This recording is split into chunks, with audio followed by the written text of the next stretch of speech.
മലയാളികളുടെ ഏറ്റവും സമൃദ്ധമായ ഓർമ്മകളാണ് ഓണം. മലയാളത്തിന്റെ പ്രിയപ്പെട്ട മഹാകവികൾ മനോജ്ഞമായ കൽപ്പനകൾ കൊണ്ട് ഓണത്തെ വീണ്ടും വീണ്ടും എഴുതി.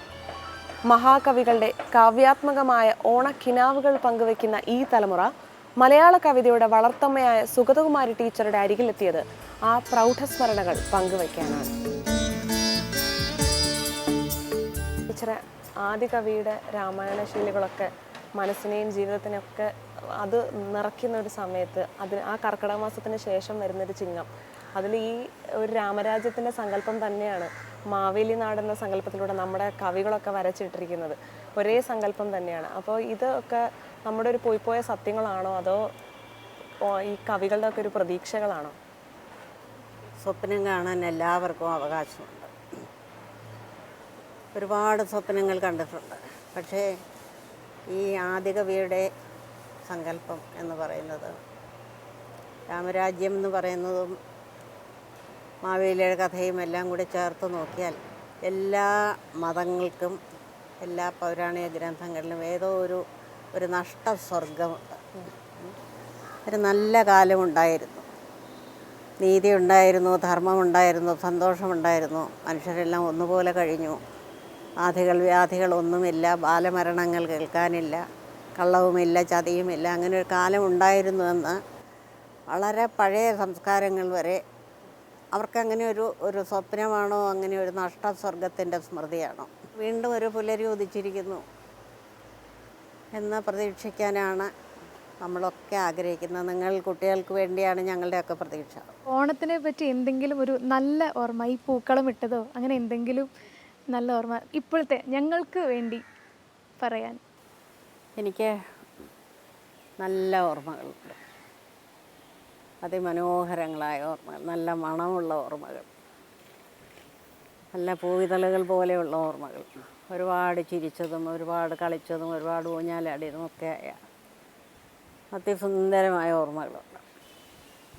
ഈ തിരുവനന്തപുരം നഗരത്തിൽ എൻ്റെ അമ്മ ആറന്മുള എന്ന ഗ്രാമത്തിൽ നിന്ന് ഒരു കഷ്ണം ഇവിടെ പറിച്ച് നട്ട പോലെയായിരുന്നു. അവിടുത്തെ ആചാരങ്ങളെല്ലാം ഇവിടെ കൊണ്ടുവന്നു. അപ്പോൾ ഉത്രാടത്തിൻ്റെ അന്ന് വൈകുന്നേരമാണ് ഏറ്റവും വലിയ പൂക്കളം ഉണ്ടാക്കുക, വലിയ പൂക്കളം. അന്നാണ് വെളിയിൽ നിന്ന് പൂക്കൾ വാങ്ങിച്ചുകൊണ്ട് വരിക. അതുവരെ എല്ലാം ഞങ്ങൾ പറിക്കുന്നത്, അന്നും എല്ലാം ഞങ്ങൾ പറിച്ചുകൊണ്ട് വരുന്ന പൂക്കളാണ്.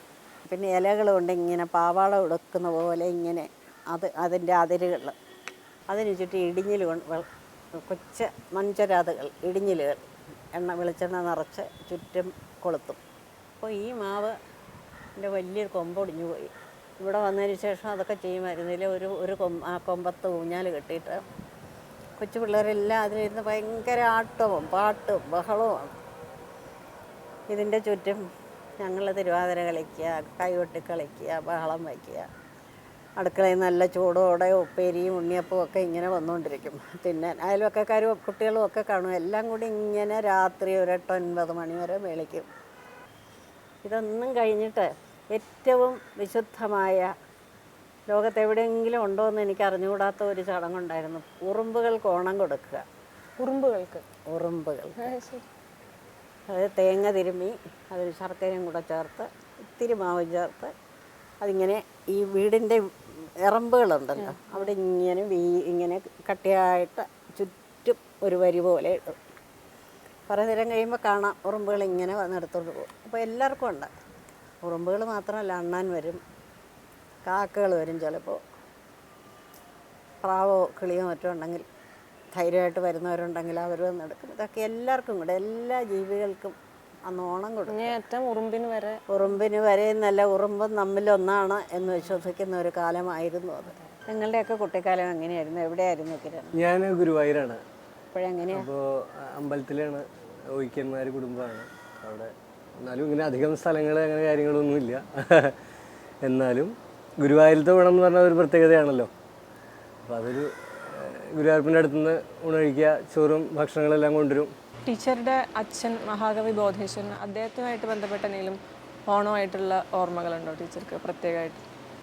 ഇവിടെ ഈ മുറ്റത്ത് ഞങ്ങൾ അത്തപ്പൂക്കളിടുമ്പോൾ അച്ഛൻ ഇവിടെ ഒരു മുൻവശത്തൊരു വലിയ കസേരയുണ്ട്.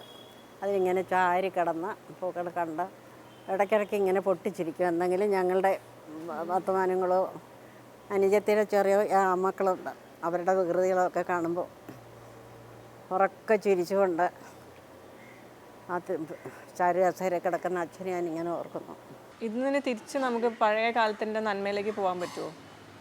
അങ്ങനെ തിരിച്ചു പോകുന്ന ഒരു ദൂരത്തിലാണോ? എനിക്ക് തോന്നുന്നില്ല. നമ്മൾ പുറകോട്ട് പോയാലും അത് വളരെ കൃത്രിമമായി.